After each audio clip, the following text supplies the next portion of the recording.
Assalamualaikum warahmatullahi wabarakatuh. Kami dari kelompok 1 ingin mempresentasikan tema 1, yakni toharoh atau alat bersuci. Saya Alfira Afiariska mempraktekkan video air suci mensucikan. Ella Oktaviana mempraktekkan air suci tidak mensucikan. Natania Adiratna mempraktekkan toharoh dengan menggunakan batu. Cindy Nurfadila mempraktekkan toharoh dengan menggunakan debu. Yang pertama yakni air suci mensucikan. Definisi: air suci mensucikan maksudnya adalah air yang hukumnya suci, bukan air najis atau kotor, dan air itu bisa digunakan untuk mensucikan sesuatu. Maksudnya, bisa digunakan untuk membersihkan najis, boleh digunakan untuk berwudu atau mandi janabah. Air suci mensucikan itu disebut juga air mutlak. Berikut ini adalah macam-macam air mutlak. Yang pertama yakni air hujan. Air hujan turun dari langit, hukumnya adalah suci. Bisa digunakan untuk berwudu, mandi, atau membersihkan najis pada suatu benda.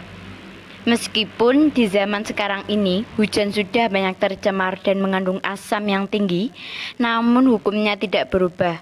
Sebab kerusakan pada air hujan diakibatkan oleh polusi dan pencemaran ulah tangan manusia, dan zat-zat yang mencemarinya bukan termasuk najis. Yang kedua yakni air salju.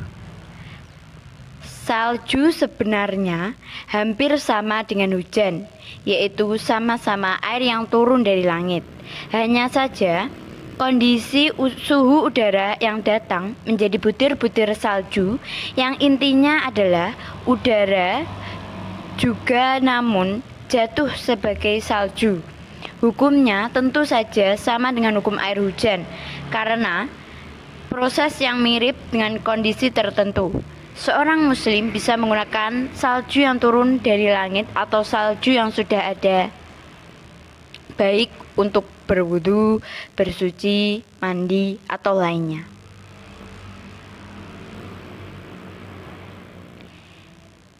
Yang kedua yakni air keluar dari sifat mutlaknya jika berubah atau tercampur dengan zat lain sebagai berikut. Yang pertama yakni jika air tercampur dengan zat lain yang merupakan najis hingga air tersebut berubah warna atau bau atau rasa, maka air tersebut menjadi najis. Yang kedua yakni jika air tersebut berubah karena telah menempati suatu tempat dalam waktu lama atau karena saluran air yang dilaluinya, atau ada suatu zat yang sulit menghindarkan dari air seperti tanah, pasir, debu yang ada di saluran-saluran air, maka itu dinamakan tetap suci. Yang ketiga yakni jika air tercampur dengan zat yang tidak bisa larut dalam air seperti lemak dan minyak. Sebagian ulama menyatakan hukumnya makruh, namun pendapat yang tepat ia tetap suci karena hukum asal air adalah suci. Yang keempat yakni jika air tercampur dengan zat lain yang suci, jika zat lain tersebut jumlahnya sedikit, maka ia tetap suci dan mensucikan. Jika zat lain tersebut jumlahnya banyak, maka ulama bersepakat ia suci. Namun perselisihan pendapat ada apakah air tersebut mensucikan atau bisa digunakan untuk toharoh. Berikut merupakan video toharoh wudu menggunakan air mutlak atau air yang suci lagi mensucikan.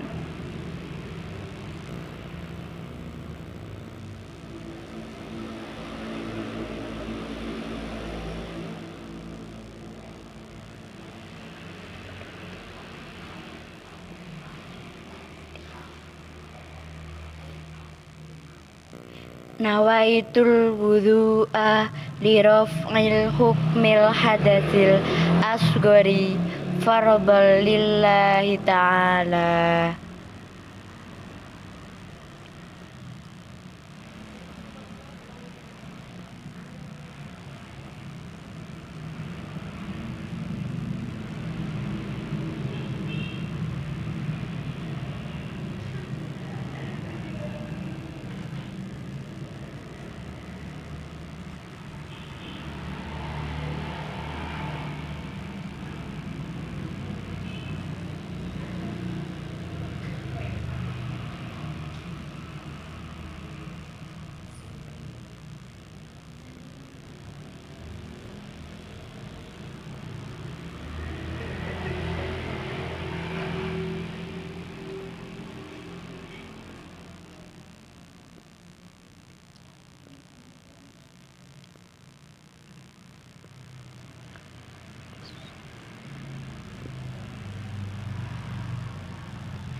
Asyhadu an la ilaha illallah wahdahu la syarikalah wa asyhadu anna Muhammadan abduhu wa rasuluh.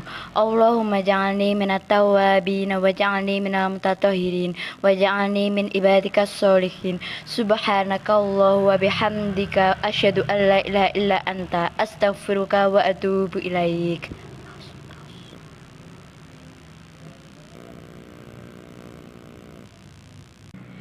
Selanjutnya adalah air mustakmal. Definisi air mustakmal. Mustakmal dalam bahasa Arab bermakna pernah digunakan atau bekas dipakai. Dalam istilah fikih, seperti disebutkan oleh Sayyid Sabiq dalam kitabnya Fikih Sunnah, air mustakmal adalah air yang pernah digunakan untuk berwudu atau mandi. Air mustakmal adalah air yang sudah dipakai. Artinya, air yang sudah dipakai untuk menghilangkan hadas kecil maupun hadas besar. Hukum air mustakmal. Adapun hukum air mustakmal itu suci tapi tidak mensucikan atau tohir ghairu mutahhir.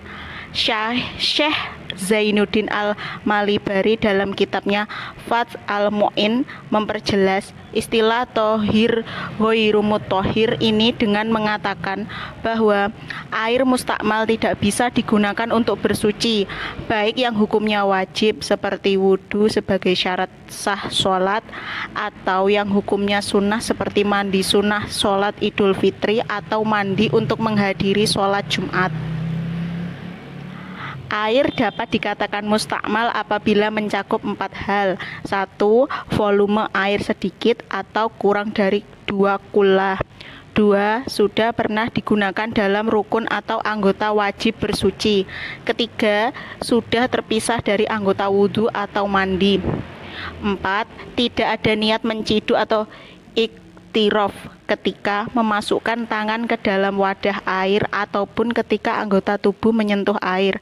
Syarat terakhir ini hanya berlaku dalam konteks mandi wajib setelah niat. Macam-macam air mustakmal. 1. Air laut. Air laut adalah air yang suci dan mensucikan, sehingga boleh digunakan untuk berwudu, mandi janabah, atau membersihkan diri dari buang kotoran atau istinja, termasuk juga untuk mensucikan barang, benda, dan pakaian yang terkena najis. Kedua, air zam-zam. Selain disunahkan untuk minum, air zam-zam juga bisa dan boleh untuk bersuci, baik untuk wudhu, mandi, istinja, atau menghilangkan najis dan kotoran pada badan, pakaian, dan benda-benda. Dan yang ketiga, air sumur atau mata air sumur. Mata air dan air sungai adalah air yang suci dan mensucikan, sebab udara itu keluar dari tanah yang telah melakukan pensucian. Kita bisa memanfaatkan air-air itu untuk wudhu, mandi atau mensucikan diri, pakaian, dan barang dari najis. Berikut ini adalah video tentang toharoh berwudhu dengan menggunakan air mustakmal.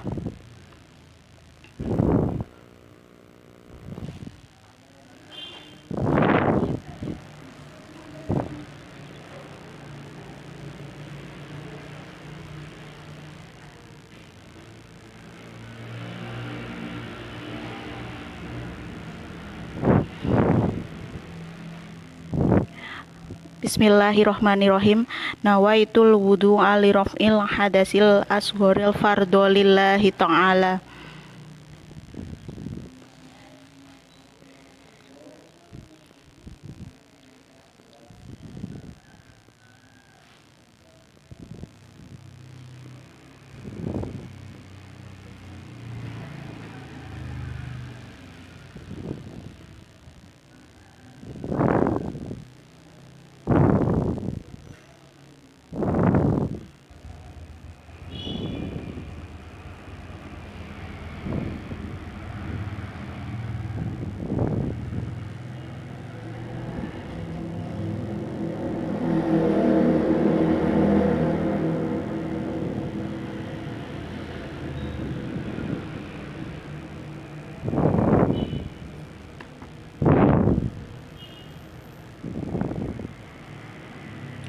Bismillahirrohmanirrohim. Asyhadu alla ilaha illallah wahdahu la syarikalah wa asyhadu anna Muhammadan abduhu wa rasuluh. Allahumma ja'alni minat tawabin wa ja'alni minal mutatahhirin wa ja'alni min ibadikas sholihin. Subhanaka Allahumma wa bihamdik asyhadu alla ilaha illa anta astaghfiruka wa atubu ilaik. Selanjutnya adalah toharo dengan batu. Cara bersuci dengan batu yaitu menggunakan 3 buah batu keracik berukuran sedang atau besar, tergantung banyak sedikitnya najis. Batunya dapat membersihkan tempat keluarnya najis, najisnya belum mengering, najisnya belum berpindah, najisnya belum melampaui syafah dan hafsyah. Lalu selanjutnya adalah najisnya tidak terkena air atau barang basah maupun kering, atau najisnya masih asli. Najisnya tidak terkena barang najis lain. Dan yang terakhir adalah batunya harus suci. Untuk selanjutnya adalah cara penggunaan batu untuk bersuci, yaitu ambil 3 buah batu, lalu tinggal diusapkan ke bagian yang ada najisnya.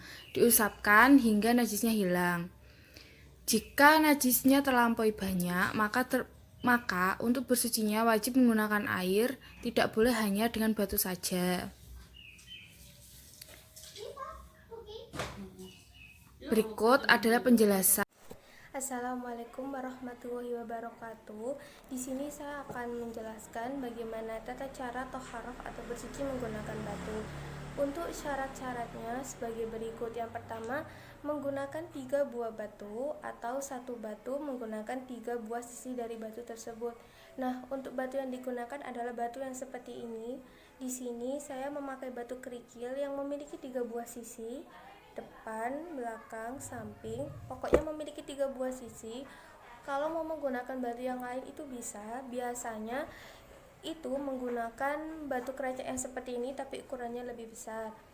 Untuk syarat yang kedua yaitu batunya dapat membersihkan tempat keluarnya najis. Jadi ya tentu saja batunya ini harus bisa membersihkan tempat keluarnya najis hingga bersih dan suci. Yang ketiga ialah najisnya belum kering atau najisnya itu masih najis baru. Jikalau najisnya itu sudah najis yang kering, maksudnya itu sudah tidak bisa maksudnya itu najisnya sudah kering, sudah mengeras, maka tidak bisa hanya dibersihkan dengan batu, tapi wajib dibersihkan dengan air. Yang keempat adalah najisnya belum berpindah. Jadi najisnya itu masih baru ya, masih berada di tempat yang semestinya, belum melebar ke arah-arah yang lain. Nah, kalau sudah melebar ke arah yang lain, itu tidak boleh dibersihkan menggunakan batu, tapi harus dengan air. Yang kelima adalah najisnya tidak terkena barang najis lain. Jadi yang dimaksud di poin nomor 5 adalah najisnya ini masih najis asli dan najisnya itu belum tersentuh barang suci yang basah maupun kering. Jadi najisnya ini masih najis suci dan tidak tersentuh barang apapun. Kalau sudah tersentuh barang apapun yang basah maupun yang kering, walaupun barang itu suci, ya najis itu kan akan bertambah kenajisannya. Jadi harus dibersihkan dengan air. Yang keenam adalah najisnya tidak melampaui syafah dan hafsah. Jadi najisnya itu masih berada di tempat ya, belum melebar ke arah-arah yang lain, mohon maaf seperti arah pantat dan lain-lain. Jikalau sudah melebar ke arah-arah yang lain atau tidak di tempat itu lagi, maka wajib membersihkannya dengan air. Poin yang ketujuh yakni najisnya tidak terkena air. Jadi najisnya ini itu tidak boleh terkena air, boleh kalau najisnya ini terkena air keringat maupun batu kerikil itu tidak apa-apa. Tapi jikalau najisnya ini terkena air, kan otomatis kan najisnya itu kan jadi jadi berantakan atau melebar kemana-mana, yang sudah pasti kan jadinya najisnya itu bertambah banyak. Jadi tidak boleh dibersihkan dengan batu saja, tapi harus dibersihkan dengan air jikalau najisnya itu sudah terkena air.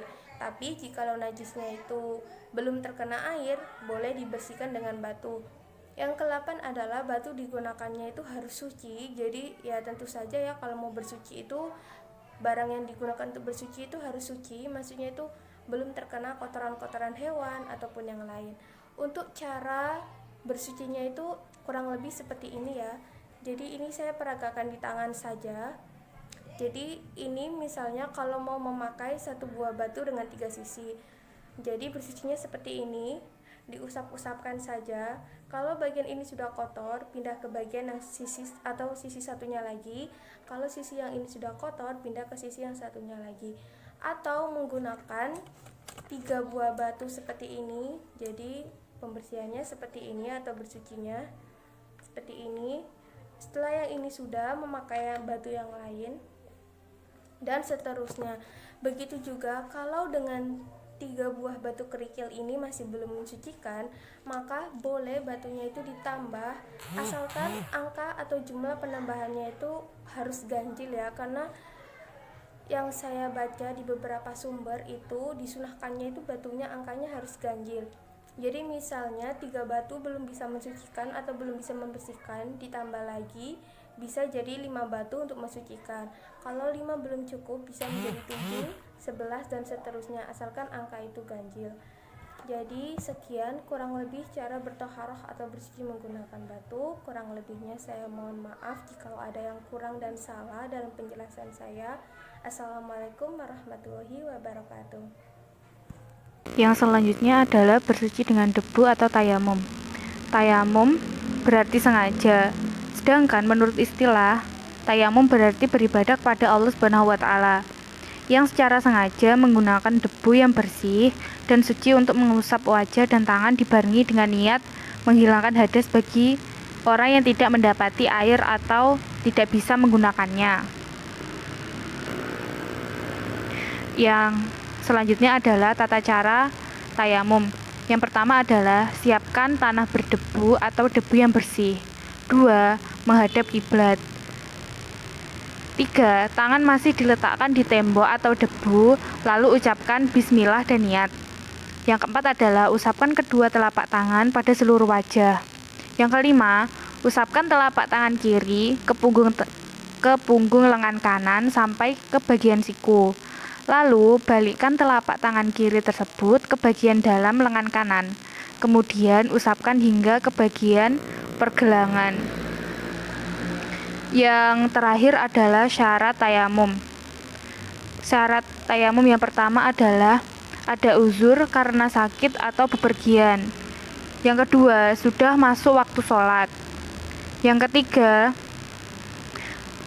harus mencari air dulu sesudah datang waktu sholat. Yang keempat adalah terhalang memakai air, yaitu seperti takut memakai air yang menyebabkan hilangnya nyawa atau hilang manfaat anggotanya. Itu juga termasuk adanya rasa takut seperti binatang buas, musuh, atau takut hartanya tercuri orang, atau takut kepada orang yang pemarah.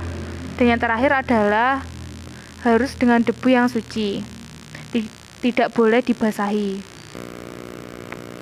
Yang membatalkan tayamum, yang pertama adalah segala sesuatu yang membatalkan wudhu, yaitu seperti bersentuhan kulit dengan yang bukan muhram, hilang akal, tidur dalam keadaan tidak duduk, keluar sesuatu dari kemaluan, serta menyentuh kubul, menyentuh dubur. Yang kedua adalah mendapatkan air, dan yang terakhir adalah murtad. Berikut adalah video tata cara bertayamum dengan debu. Nawaitu tayamuma listibahati sholati lillahi ta'ala.